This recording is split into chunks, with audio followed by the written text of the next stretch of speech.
আমি পুলিশদেরকে বলবো, আমি এই প্রশাসনকে বলবো, যারা এখন পর্যন্ত আটক করছেন তারা কিন্তু আপনাদের ছেলে মেয়ে।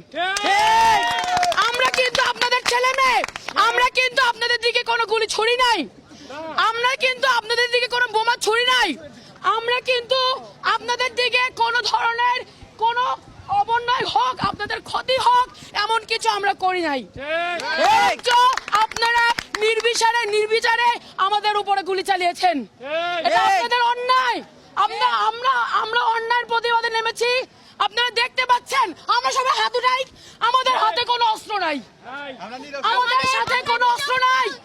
আমরা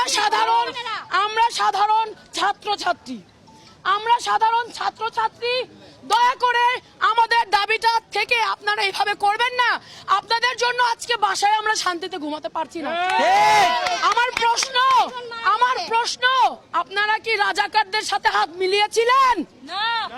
আপনারা কি রাজাকার? পুলিশ বাহিনী কি রাজাকার? তাহলে রাজাকারের আমলে যেমন বাসায় ঘুমাতে পারলাম না, আজকে কেন ছাত্রছাত্রী হয়ে আমরা কেন বাসায় আজকে ঘুমাতে পারছি না? আপনারা আমাদের ফোনটাকে নিয়ে বাবা যেভাবে নাজেহাল করছেন, বেটার দেন যত স্টুডেন্ট আছে সবার বুকে রক্ত দিয়ে দিই,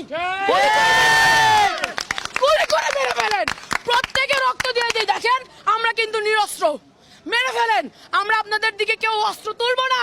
আপনারা এই দেশের সম্পদ, একইভাবে আমরা এই দেশের সম্পদ, আমরা ছাত্রছাত্রীরা এই দেশের সম্পদ, আমাদের নিয়ে অন্যরা হাসাহাসি করছে।